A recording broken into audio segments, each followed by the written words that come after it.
Good evening and welcome to Breaking the Ceiling, the podcast, videocast that brings you stories and people that the mainstream media are certainly not going to cover.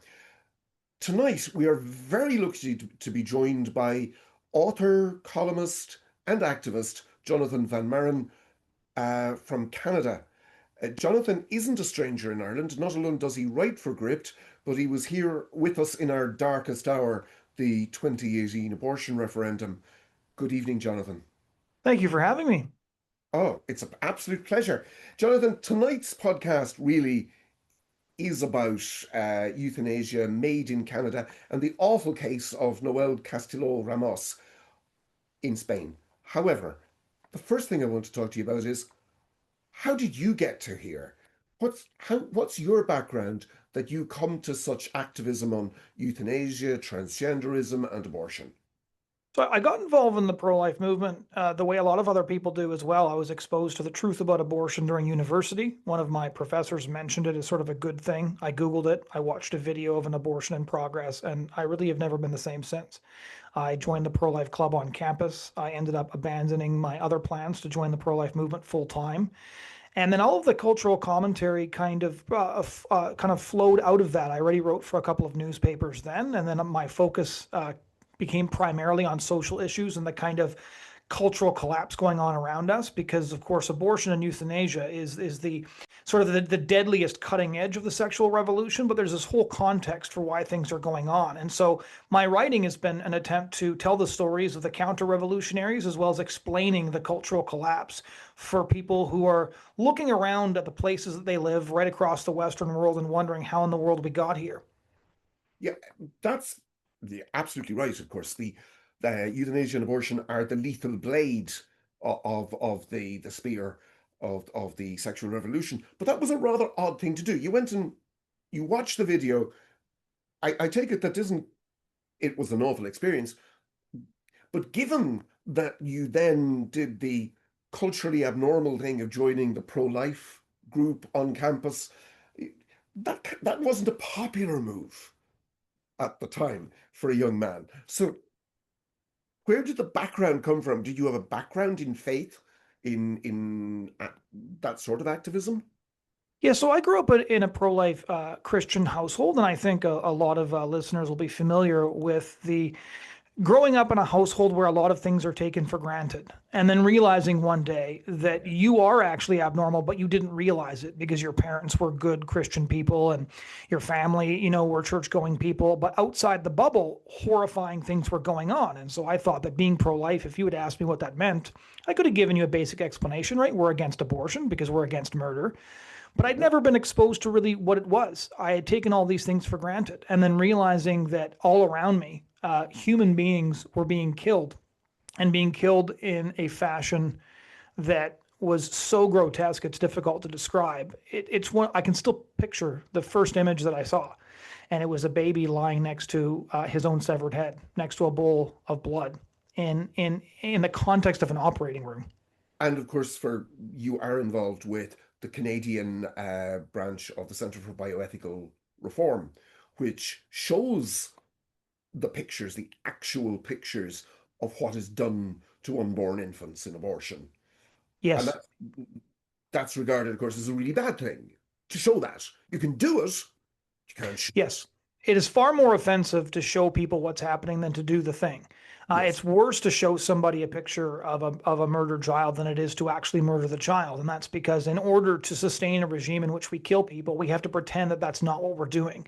And that there is where there is a lot of parallels between a euthanasia regime and an abortion regime. The first thing you have to do is pretend we're not doing exactly what we're actually doing. Oh, yeah, we have to, because if we told the truth, it couldn't happen. I mean, the Centre for Bioethical Reform operates here. I know that Dr. Jan Angelis, who's an amazing and lovely man, he had at least one of, and it wasn't even one of the gruesome ones. It was actually a live baby in the womb, uh, Hmm. confiscated in Kilkenny, 5 miles down the road from me, by an over officious member of the police here on Garda Síochána. Uh, I don't want us to get stuck on abortion. We could talk about it all night. Hmm. It's everywhere. But I do want us to move on to euthanasia. You've got MAID in Canada, MAID, Yes. medical assistance in death. What's its effect on Canadian medicine? What's the effect on the death rate? Well, let's start with the terminology briefly, because I think it's important for everybody to understand the evolution of the euthanasia debate itself. Now, it starts with the word, of course, right? Euthanasia is Greek for good death, so the premises for it are baked right into the term. But here in Canada, like back in, go ahead. It's all lovely. Yes, and it gets worse. So in 1995, when they first held a parliamentary session on euthanasia and assisted suicide, that's what it was called. It was an euthanasia and assisted suicide. By the this early century, they were referring to it as physician-assisted dying, right? Which makes it sound more like healthcare, more like end-of-life care. I remember the week during Canada's euthanasia debate when suddenly everybody switched to the term medical aid in dying, which could be shortened to a friendly sounding acronym MAID. And then anybody who tried to use the actual terminology was immediately rebuked for being a fearmongerer, for stigmatizing those who perform the procedure, which of course is a lethal injection that kills the patient. And so the terminology was very, very important. There was one American philosopher who said this openly in a newspaper column a couple of years back. He said, we need to do here what they did in Canada. They recognize that the term suicide is inherently traumatizing for a lot of people. Most of us know somebody who has felt suicidal ideation, who has either attempted or successfully completed suicide. People are never going to, in broad swaths, think that suicide itself is a good thing, even if they think it's a permissible thing. So we need to get rid of that word. And I think that we as activists who are attempting to expose what's going on, we need to fixate on which term are they trying to hide? What do they not want to talk about? And relentlessly draw public attention to that. So in Canada in 2015, our Supreme Court overturned our prohibition on assisted suicide in the Carter v. Canada decision. That decision was frankly so insane that the Canadian Supreme Court found the right to assisted suicide in the right to life. That is the Wow. framing. Yes, Wow. that's the appropriate response. And That's essentially said that it was the basis of the case was a man from Quebec who had tried to track down drugs with which to kill himself, and essentially, if you boil the entire rationale down, it was like, if we don't provide suicide to Canadians, they might kill themselves. And so the that first actually sounds like legislation, an extreme comedy line, doesn't it? That if the yeah, government didn't provide suicide, Canadians would kill themselves. exactly. Unsafely, maybe even, right? Although I'm not sure if Because they of have to course sterilize. there are safe suicides. Yeah. Yeah, I don't know what that means. Do they sterilize the needle before they give somebody a lethal injection? It's unclear to me what a safe suicide actually ends up looking like.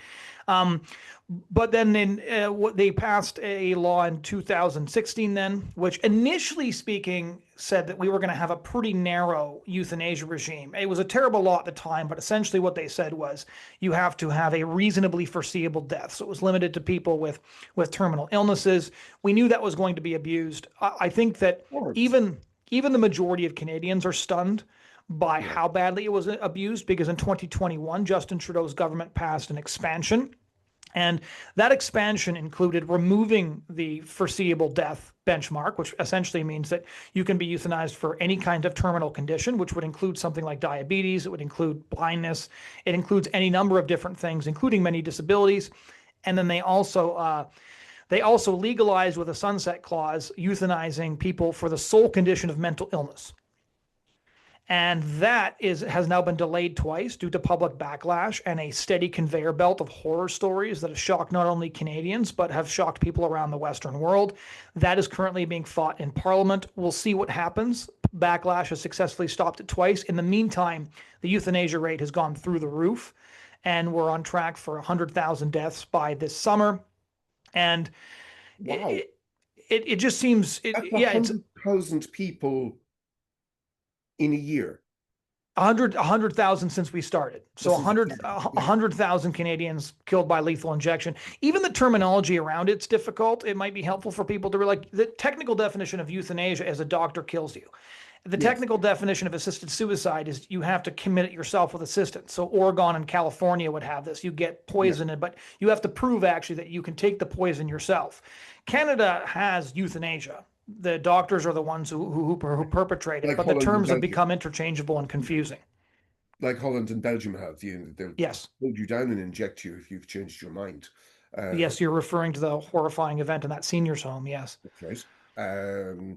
Arguing that the lady was now senile and couldn't decide, but she had previously decided, so she needed killing. Yes, Uh, even though it wasn't in writing. it wasn't in writing. And just as a matter of interest for the people who are not aware of the story, the doctor, because the lady struggled, wouldn't take the coffee to sedate her and struggled. The doctor got her daughter and Family. her son-in-law Yep. to hold her down while she was being injected. And by the way, Yep. they did. Yep. 100,000 Canadians killed. You wrote, I think, in one of your articles about a man being euthanized because he was going blind. That's the story of Keno here in Ontario. He was killed in Vancouver, not here in Ontario, because he suffered from diabetes. But in many ways, mental illness was what was driving him to suicidal ideation. A Mm. couple of years back, his family publicized the fact that he had managed to get approved for euthanasia, and a campaign actually managed to get the doctors to withdraw their consent. And so he did what many Canadians do: is he shopped around. He just went around to different providers trying to find somebody who was willing to do the deed, as well as assessors. They're called maid assessors who are willing to sign off on it. And Suicide. yeah, and so the woman he found, her name is Dr. Ellen Wiebe, probably one of the most sinister Canadian figures in history. She was an abortionist who now is working at the other end of life spectrum. Several years ago, she said she'd already killed 400 people by lethal injection. There's people who have been in her presentations before who say that number is probably closer to 1,000 now. But Dr. Ellen Wiebe has been at the front and center in many of Canada's worst horror stories. Their family is heartbroken. They're going and talking to MPs. I was on a press conference with them a little while back, and they're just desperately trying to warn Canadians, by the way, this is what's happening. It's legal. Once they expand it to mental illness, you will be functionally helpless to save the lives of your suffering loved ones, because you will be told that preventing them from killing themselves is violating their human right to die, which the Canadian Supreme Court found in the right to life. I won't get on to Kim Ledbetter, but that was one of her lines during the Westminster Bill, that the abuse and coercion was from people who were trying to stop people committing suicide. Yes. Extraordinary view of what is and is not coercion. You also spoke about in that article about a man who only discovered about his daughter's death after she had been killed. He didn't know beforehand because there's no reason. They don't have to tell anyone. They can just the assessors don't have to tell anyone. They can give you the decision, do the operation, give you the poison, and the first he knew was I think the stranger rang him. Oh, you're referring to the man in British Columbia who found out that his sister had been euthanized, and he got called. He got called by her landlord when the coroner left the apartment to let him know it had happened. A story that happened around the same time in British Columbia that's Yeah. gotten even international attention is when uh, two daughters found out that their mother had been killed by euthanasia via text message, and she had been committed to the psych ward for her own protection. But then while she was in the psych ward, she was reassessed for euthanasia eligibility. They confirmed that she was, and the reason that they found that she was eligible was because in her depression, she'd been starving herself. And so they said, well, this is sort of reasonably foreseeable death at this point, right? If you keep on starving yourself, then you'll die. And on that premise, they killed her by lethal injection. One of her daughters was diagnosed with post-traumatic stress disorder, which under Canada's expansion to mental illness will actually make Oh her God, eligible for euthanasia. that's that's beyond horrifying. I mean, that's a pit so dark I don't want to look into it. There's no shortage of stories like that. These Yeah. are just a couple. But there we have the perfect example of the utter cruelty of it, and because I've always argued that it alters medicine. A woman who's committed to a psych ward for her own safety is Yes. murdered by the doctors there under this. There Hmm. is no safety. You are never safe. Then Well, this is the fundamental question for the medical profession is now what do you offer a suicidal person? Suicide prevention or suicide assistance? you can't offer both. You cannot offer both. Yeah, it's And impossible. you only get a right to one of those. You, you only get a right to one of those. That does bring us, because okay, a lot of this evening really needs to be about Noel Castillo Ramos, and the appalling case of that Spanish girl. Tell us the story. Tell us Noel's story. Yeah, this story is difficult to tell because in some ways her story is sort of a microcosm of the death of Western civilization wrapped up into a single, chilling tale. Yeah. She was, excuse me, removed from her family as a young teenager and put in a group home. While she was in a group home, she was sexually assaulted by multiple people. There's unconfirmed reports that these were migrants who were in this home. That has not necessarily been confirmed, but the denials make it seem likely to me. And of course, as a result of this, she suffered from crippling depression. She attempted suicide because of her depression. As the result of that suicide attempt, she became partially disabled. And on the basis of her partial disability, she qualified for euthanasia under Spain's new euthanasia law, which is nearly as terrible as Canada's is. Yeah. Her family fought to try and prevent her from committing assisted suicide. Essentially, euthanasia is just suicide by doctor, but we don't use that terminology. In a sense, it's worse. Um, People try to commit suicide for a variety of reasons. A lot of suicide attempts are uh, ill thought out. They're spur of the moment. But suicide by doctor is actually murder. A It's sane, murder. It's murder, and it's worse because there's no survivors. there's no survivors. It's perfectly orchestrated, so there will be none. A sane, rational person kills somebody who very often is neither sane nor rational. Well, you've gotten to the heart of one of the primary debates going on right now in Canada, but also elsewhere, because, at this point we have the international distinction of being the canary in the coal mine. Oh, We just last month, we had on March 24, there was another special committee parliamentary hearing on MAID, and yeah. one of the experts there basically made the argument again that if we don't kill these Canadians, they're going to kill themselves. But then explicitly made this argument, made the argument that we need to do it for those reasons. And you have to almost unpack everything they're saying in order to really get at the heart of what's going on. And Yeah. we're still getting details on the Noelia story. I haven't actually written a full essay on this because there's all kinds of different unconfirmed reports that she actually asked for a delay, but was told not to because of organ donation. By the way, in Canada, people are being euthanized in such a way now that their organs can actually be used by other people. So they're kind of pillaging the corpses of people that are killed for spare parts. It's worth noting that organ donation is an industry. It's not Yes, some harmless charity. Organ donation is an industry. I interviewed Ethan Goodman, about 5 years ago on the forced organ donations with the Uyghurs. He's the yes. world expert on it. And a body properly slaughtered, a human body, is worth over $500,000. Well, we already know this from doing pro-life work on the abortion side, Yeah, right? David DeLeiden revealed that at the Center for Medical he did. Progress.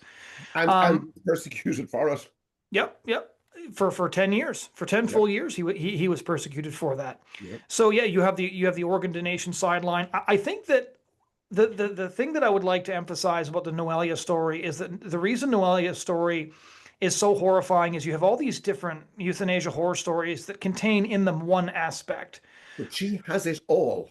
There's all in Yeah. this one story. And what her story really highlights is that in our societies that are increasingly broken, because when you have abortion and a collapsed birth rate, you are not reproducing the population necessary to actually care for the elderly in our social systems, which means that when you legalize abortion, euthanasia at the other end of life actually becomes inevitable. When the family begins to break up, and when the family breakup is facilitated and encouraged by the state, you're going to have people who are badly damaged by this. Euthanasia solves all of the problems. Euthanasia ends the life of elderly people. It ends the life of people with disabilities. It ends the life of people who are vulnerable, those with mental illnesses whom the state can't afford to take care of. It becomes the catch-all, fix-it solution for all the civilizational crises that we have provoked through the sexual revolution. So in some ways, euthanasia is the inevitable consequence of what we It's started the 60 years dustbin. ago. It's the dustbin. Yep, Euthanasia is the dustbin for society. that's right. We just kill them. They're That's right. gone. Out of the Well, way. the CBC published an article into that's our state broadcaster. Yeah. And they published an article back in 2017 calculating how much money they were going to save Yeah. because body bags are far cheaper than palliative care, which is inaccessible to most Canadians, and so And euthanasia has become. your health system is beyond extraordinary in its inefficiency, in its Yes. lack of care. I mean, I've talked to people in Canada in a year to get an appointment with a psychiatrist, but a year before that to get into the GP because you're not sick enough to matter. A, Thanks. a year is actually pretty optimistic. I know Is it? places in oh Yeah, yeah, and I know places in Western Canada where people have been on the wait list for a year and a half. And I asked one nurse, "Do people die on these lists?" And she said, "All the time." all the time. Yeah. Yeah. And Noelle is everything of modern society, isn't she? She's she's taken from I presume, broken family. Um, she's raped in a state center. Uh, she tries to commit suicide because that seems to be her way out. And probably raped by, as you said, by immigrants the state brought in because they keep denying it. But as you said, their denials sound all wrong. They're not Yes. outright denials. No, these are not the people who killed her or It's who. worth noting here as well that one of the reasons governments feel obligated to bring in massive amounts of immigrants is because the native populations are aborting their own kids. We have destroyed our ability to reproduce, and they think they can do it with people coming in from cultures which are completely antithetical to Hmm. our civilization. They don't even have a civilization where they are. Yeah, we're seeing assisted suicide of civilizations. Essentially, it's in part suicide, but it's being assisted by the government. It's Fractal. about as Yeah, bang on as you can get. yeah, it's a fractal.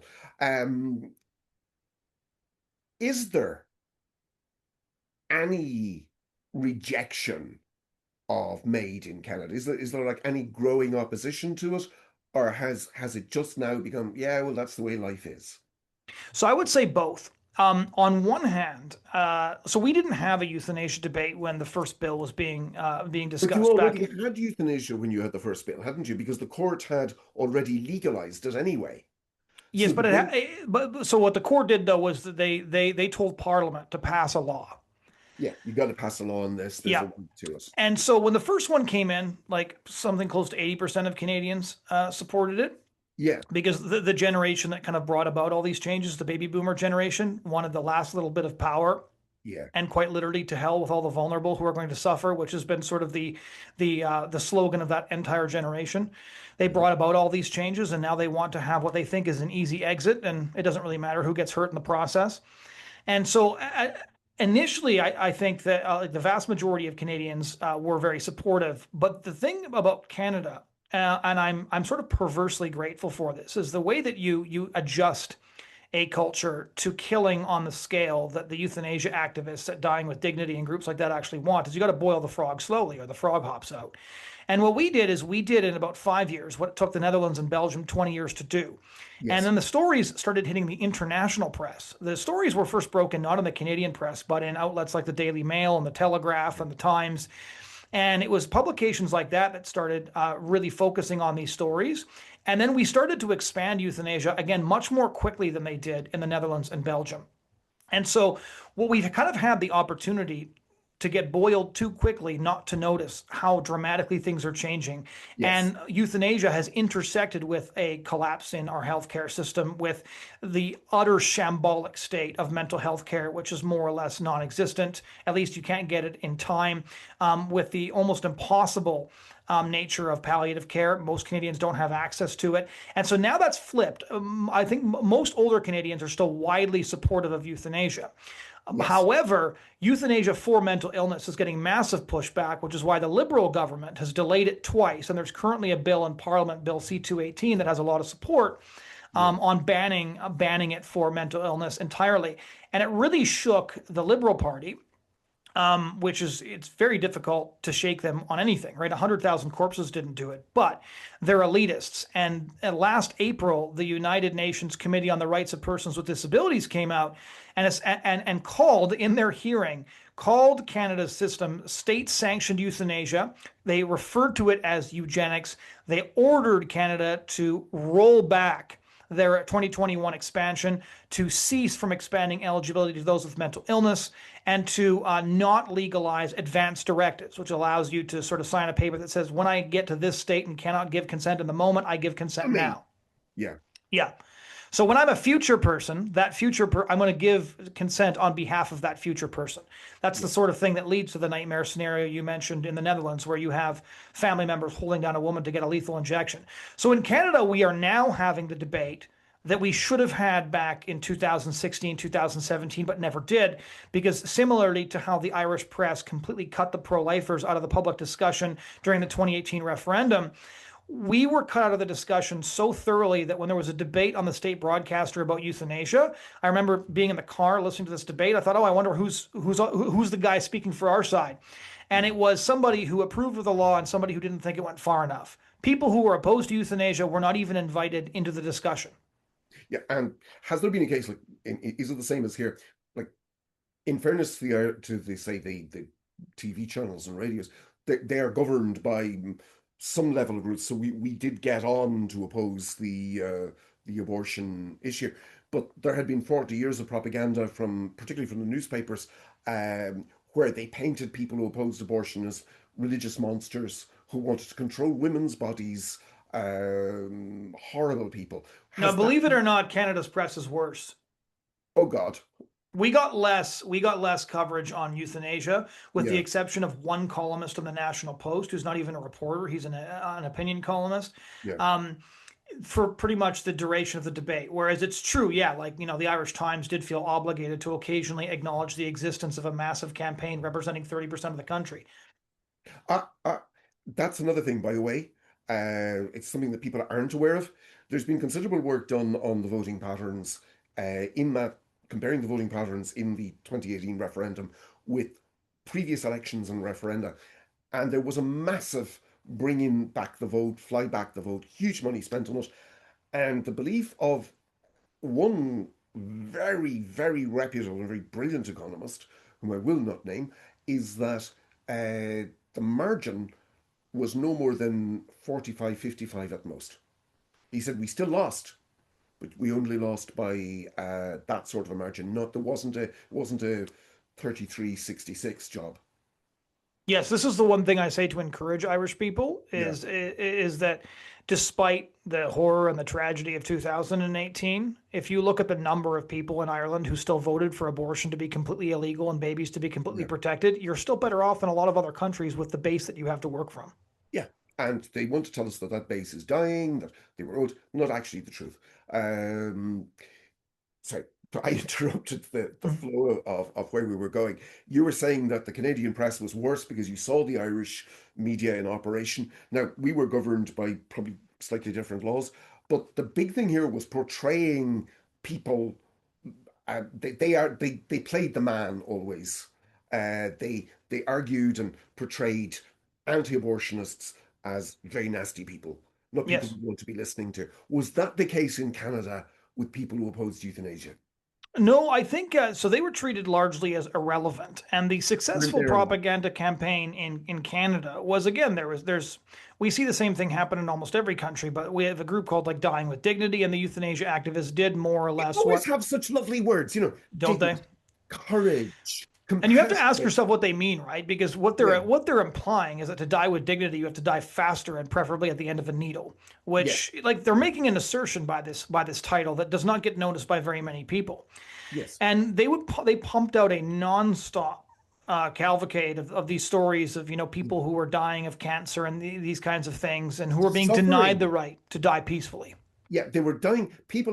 They do this. I have people saying it to me all the time here, about people dying in agony. There's nobody dying in agony in Ireland unless they haven't access to palliative care. Yeah. And scrappy as palliative care is in Ireland, there's more of it than in very many countries. Yes. So that's what Nobody. kind of swayed it then. Now, Yeah, the stories that are coming forward, like there's actually a debate now. There's been recent polling that's come out talking about how people are turning against it. The fact that the Liberals are willing to consider yeah, curtailing this. The fact that they delayed it twice is an indication of how big the backlash is. The province of Alberta just initiated their own legislative push to ban it for mental illness and to sort of roll back a lot of the permissiveness. So we're Right. having the debate now that we should have had 10 years ago, and we had a lot of people had to die first. A lot of people who would still be alive today, people who did not have a terminal illness, had to Yeah. die. A lot of families had to go through agony. And so I suppose that's as much of a silver lining as you can take away from it. And there are a couple of arguments I think that have become It's a indisputable. culture war. They are in effect soldiers in the culture war, aren't they? Yes. Oh, very much so. Yep. Yeah. Yep. And there's a couple of arguments now that I think every country is forced to grapple with that wouldn't have been true even 20 years ago.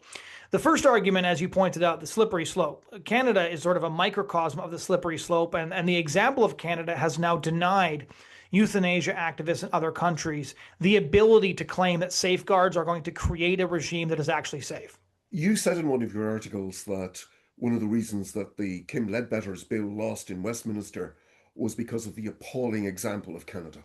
Well, in Scotland, almost every opponent of the bill actually like overtly stated that, and they Yeah. specifically noted that Canada's initial legislation Yeah. ended up getting much worse within just a couple of years. And so, even though the sponsor of the bill in Scotland accepted something like it was between 150 and 170 amendments in the final week before the vote, just to try and get this thing across the finish line, Yeah. everybody was wise to the fact that he and his allies were only willing to accept these safeguards because they knew they could knock them down later. Once you create the right to assisted suicide, a euthanasia activist will accept all kinds of compromises because they've got Because the right, and now you expand.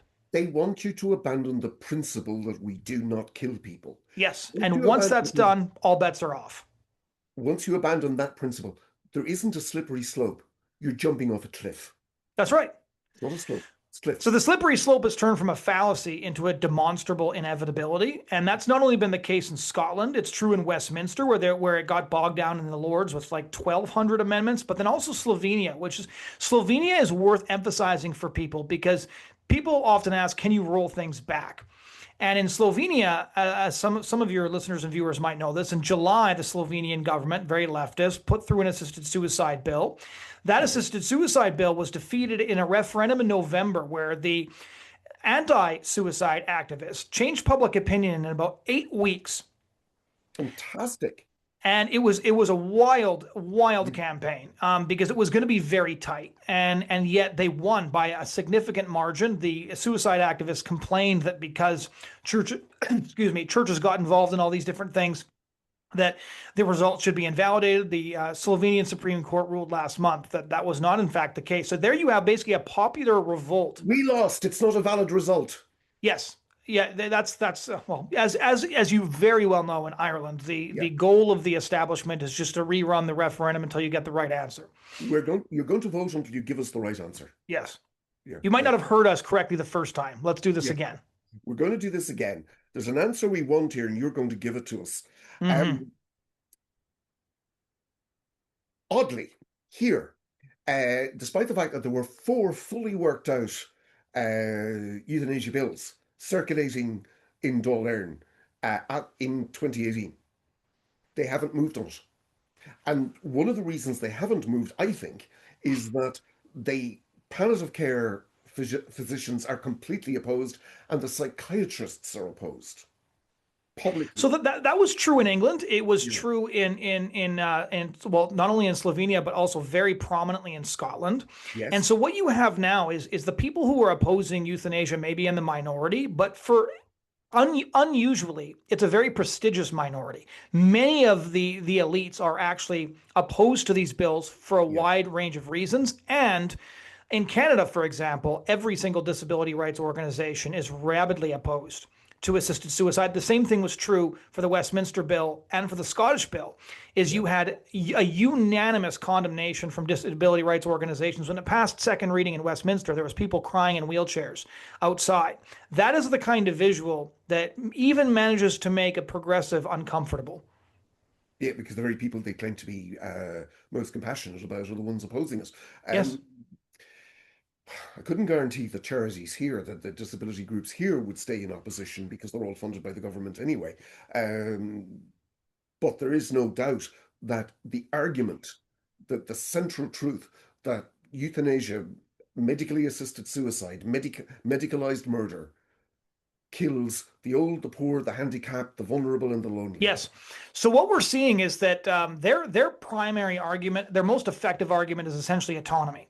And that Yes. argument's shifting because now people are asking the question, well, what does autonomy look like for different people? What is autonomy worth when you don't have access to palliative care? What is autonomy worth when you can't get mental health care? What is autonomy worth when you'll get, there are people in Canada who got offered euthanasia in lieu of like wheelchair ramps and But affordable that housing. the Paralympian that was Yep. applied for assistance with a wheelchair ramp, it was automatically offered made. That was And we got extraordinary. we had the Canadian Armed Forces veterans get offered made when they were calling for help with PTSD. And Yeah. so this brings us to another really important question, and I want everybody to internalize this argument because so my colleague Blaise Elaine and I wrote a book called A Guide to Discussing Assisted Suicide, and we use it to train doctors, med students, and Yeah. we were looking for the sort of the primary argument that the other side uses that we can rebut. And so they put forward this idea that the government needs to get out of the way and you have an autonomy, you have the right to die, you have the right to a physician assisted death. But the reality is it's not what they're saying because when the government passes a law, it includes an eligibility structure for who gets assisted suicide and who doesn't. And so what they do is they make an inherent judgment call. They take the population, they run a red line through the population. On one side of the line are people whose lives have been prejudged so worthless that you are eligible for a state-sanctioned and facilitated lethal injection. On the Correct. other side of the line are people whose lives have been prejudged to be so important and so valuable that you are not permitted to get assisted Yeah. suicide. You are not permitted to be euthanized. And instead, you will receive suicide prevention if you're lucky and if you're in the right area and if it's available. And so the government is not actually saying everybody has the right to suicide because people have the right to die. They're Yes. deciding who has the right to be killed based on their prejudgment of who has lives worth living and who doesn't. And that argument we have found has proven very I effective. think the Nazis' term was lives not worth living. Correct. Useless leaders. Yeah. Yeah. Useless. Yeah. But that's actually proven to be a very effective argument. We took our arguments out to university campuses, and our goal was to find arguments that could take somebody from pro-assisted suicide to opposed in less than 20 minutes. And when people really thought about the euthanasia and eligibility structure, and when they realized that these bills are inherently the government making a judgment call, they are saying to a certain subset of the population, ready when you are. They Ready are when affirming the suicidal ideation of those making the requests. I have found that it is possible to persuade people away from supporting euthanasia, Yes. medicalized murder, in a way that it is not possible for almost any other part of or I never succeeded, in a sense, with other parts of the project. Yes.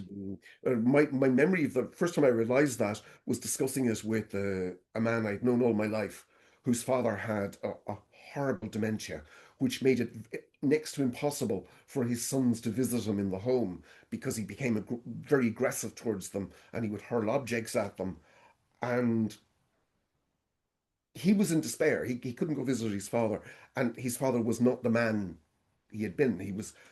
And he said to me that there ought to be ways that if I ever become that, if that ever happens to me, I want someone to shoot me.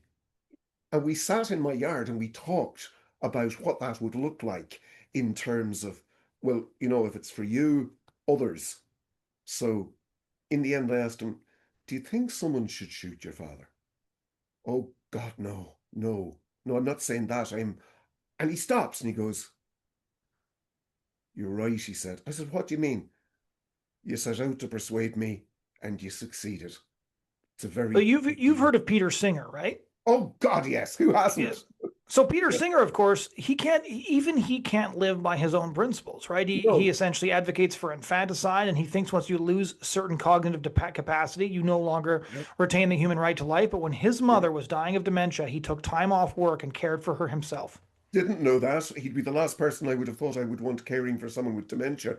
But there you are. He didn't live by his own principles. Yeah, I mean, we've seen him encounter people with disabilities and be quite shocked that they argued with him. Um, I thought you'd want to be dead.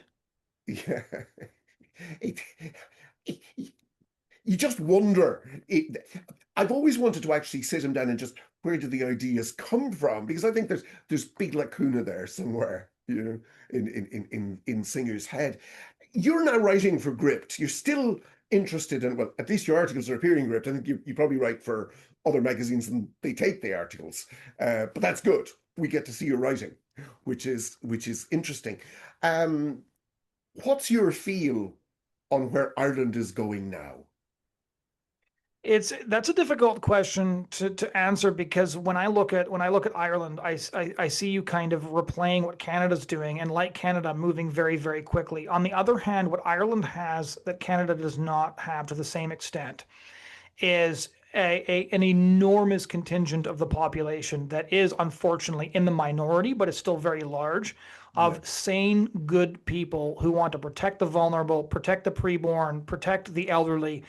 And those people, like I've gone again. I was with you guys for several weeks leading up to the referendum. I got to come back for a book tour later on, and so I always say I have a very skewed version of Ireland because every time I've been, I've met all of the best people in your country for an extended period of time, and have been surrounded with kind of what the Ireland would have looked like several decades ago, as opposed to what it is in reality now. But I've just been very encouraged by the vibrancy, by the passion, by the intelligence, and frankly by the patriotism of people who are loyal to a country that was maybe not the country that is, and are yeah, determined to bring it back and keep it alive. yeah. You mentioned the book tour. That was your account of the the abortion referendum here, but I think it went further than the actual referendum. It was Patriots. my history of the whole Irish pro-life movement from Ah, 1983 so until the referendum. And the last chapter was an analysis of why the referendum was actually lost. So yeah, it's called Patriots: The Untold Story of Ireland's Pro-Life Movement. Because again, I feel like many of the some of the pro-life activists that I've met in Ireland, I think, are not just some of the best people in Ireland, but are some of the most, I think, entrepreneurial, successful, and impressive pro-life activists I've met anywhere in the world, and I've been to a couple of dozen countries. And it felt to me profoundly unjust that the story of these people was only being told by people who hate them. And so I wanted to remedy that, which is why I wrote the book. that's a wonderful reason because they really do hate the pro-life activists.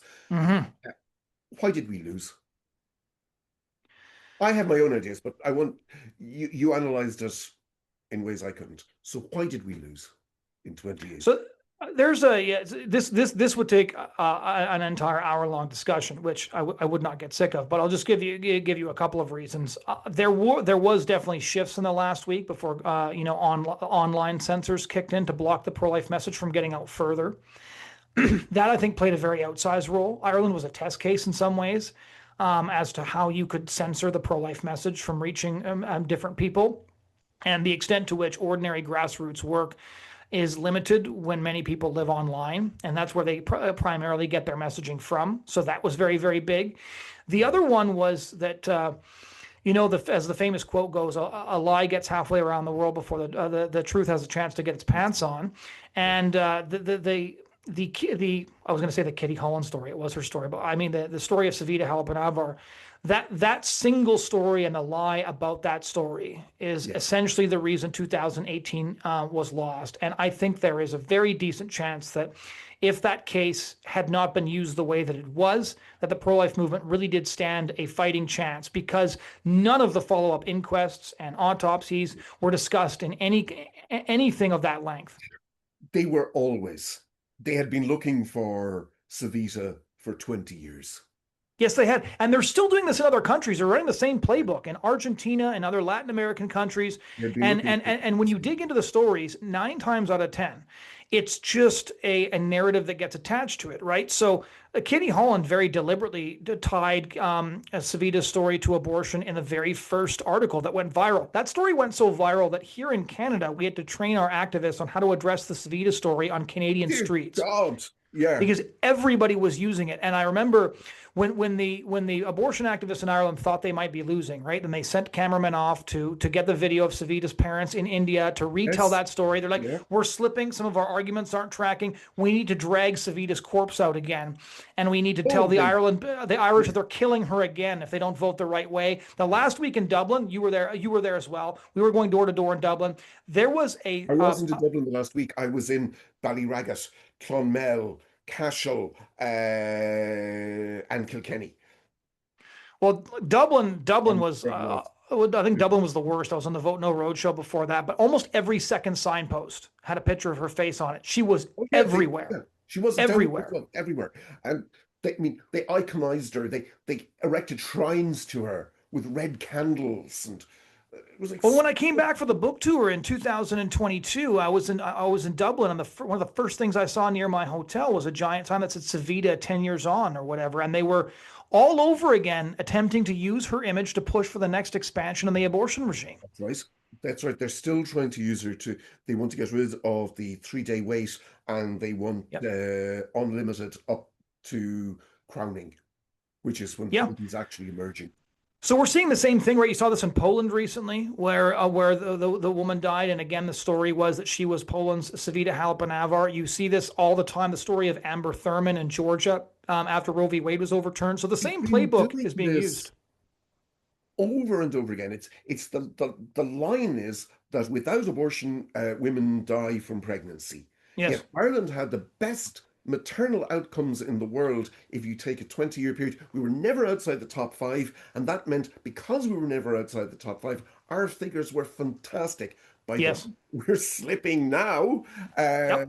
but we were also brilliant at taking care of infants born with disabilities, with challenges.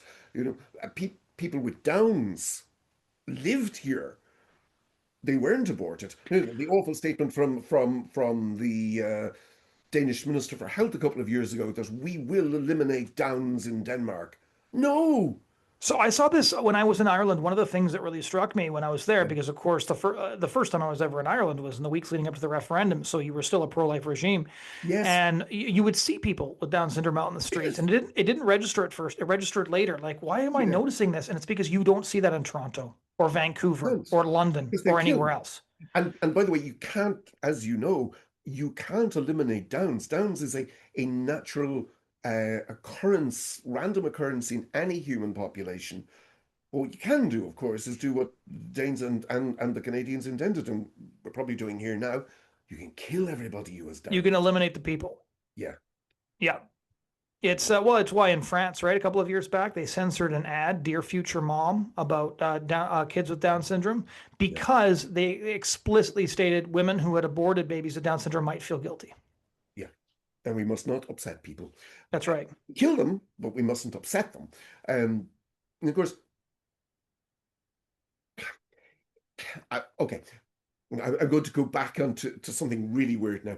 There's a science fiction short story which I read, I'd say when I was about 13 or 14, in which an emissary from the Human Federation is sent to assess whether a planet is human or not, whether they inhabit or they can join. And what he discovers is that there are two races on the planet, and both appear to be human, but the bigger one, the great big chunky guys, are killing the little slim fey ones. There's a war on. They're basically hunting them down. And at first, it's a genocide. And then he realizes this awful truth that the generations switch. And the big guys are the tetraploid offspring of the little guys. But they've gotten to the point where neither group now knows this. Their babies are born and immediately swept away, given to the others. So the tetraploids reproduce asexually and have the others. The others reproduce sexually and have the tetraploids. Odd story. Okay, the reason I'm going into it is he realizes that an entire society, an entire planet, does not know what its own society is. And that, in a sense, we never know what our society is until we lose parts of it. People with Downs are a central part of our society. They Yes. change how we work, even though for hundreds and hundreds of thousands of years, millions of years perhaps, people with Downs died very young Yep. because they didn't. But our medicine now allows them to live. They died 6, 7, 8 years of age, a lot of them. Very few would have lived older. Some would, but very few. But their living affected the society around them, affected their families, affected mothers, parents, and brothers. Hmm. Doubt them. If you take people with Downs out, you've taken a central piece of what educates and makes society away. Hmm. And what you've probably removed in a big part is the actual real compassion. Yes. But we're told this is compassion, to remove the very thing that makes compassion, That's right. makes us realize that the value in a human is not being perfect. And Is our treatment of people with Down syndrome crystallizes this because even according to large scale studies in the United States, when they surveyed people with Down syndrome, yeah, they found over 95% of them reported being, quote, very happy with their life. What does very this mean? Is it removes all the excuses about ending the lives of somebody suffering from disabilities. It's so exquisitely pure in its life, love, selfishness. worth living. Yeah. Yeah. It's so exquisitely pure in its selfishness that it eliminates all of our excuses and our sort of grotesque pretensions that we're doing this for their own good because we can't even claim we're mercy killing. We're not, of course, but the whole point of all of this killing is, do you remember that? I like science fiction. The Star Trek episode where they encountered the machine on the planet where it was set to kill the not perfect, the imperfect, and it simply killed everybody in the end. And Yeah, now that it, makes sense. Yep. because, but we have this vision that there's a perfect human, that we are that the people, the liberals have this vision that they are the Hmm. perfect humans, and they will just eliminate everything. And society is going to be so much happier. But it's actually going to be a nightmare. Yes. It's Well, going, is it a is a nightmare. nightmare. Yes, it is a Yeah. nightmare. Because you spoke about the destruction of the family. So basically, we've atomized people. Yes. You know? Well, there's a great book by Mary Eberstadt called Primal Screams: How the Sexual Revolution Created Identity Politics, when she says essentially what we're seeing with tribalism and identity politics is the fact that people no longer have the natural tribes of parents, grandparents, cousins, aunts, and uncles they used to Family. grow up in, but Yeah. they desperately need it. And so what are they doing? They're creating new identitarian tribes based on something very, very different. And we're Yes. now being treated to a front row seat. When you see the streets burning, and when you see protests on the streets, and when you see bottles being thrown, and the police trying to hold back rioters, you can look at those images on the TV screen or on your news feed and think, okay, I know where this started. It started when we decided that the family was an oppressive patriarchal institution. A structure that we needed to destroy, and of course heteronormative as well. Um, Second order consequences, Hmm. you know, but nobody foresaw, or at least The irony here, I think one of the great ironies that I'd like to drive home as well, because unfortunately we know that these things always end up in a grim abyss, is one of the primary arguments. So the main premise that they root their ideology in is autonomy, and as you pointed out, this is about atomization. But the main argument they're making is suffering. They're trying to exploit empathy for lethal purposes. But what we are being treated to right now in Canada and elsewhere is the reality that in our attempt to eliminate human sufferer by eliminating sufferers, we are spreading suffering a thousandfold. you wrote, I Talk to read one of your families. articles where you wrote Yep. about that we actually increase it and spread it. Yes. So Yeah. every single person that the euthanasia regime, every desperate, suicidal, depressed person who is ended by the regime is leaving behind dozens of people who are grieving and mourning and now have their own unendurable suffering, Like because that there is no daughter, suffering more unendurable than losing a loved one. there isn't. Like that daughter you mentioned earlier, Yes. who's now got post-traumatic stress disorder from the suicide, the medically assisted suicide of her mother, making her eligible for medical assisted suicide, which would leave her sister alone in the world, absolutely grief-stricken and traumatized. Yes. So in our insane utopian crusade to stamp out human suffering, even though it's a natural part of the human condition, what instead we are doing is creating a force multiplier that is making a society infinitely more miserable than it was before, except this time we have to live with the consequences of the fact that we did it to ourselves. We did it deliberately and did it to ourselves. Hmm. Jonathan, that is a good point to bring tonight to a close. I hope we can do this again. There's a Yes. million things we could talk about. I have to Yeah, get, for Ireland anytime. yeah, I have to get hold of your book again and read that. So thank you so much for a wonderful discussion with Thank you for us. having me.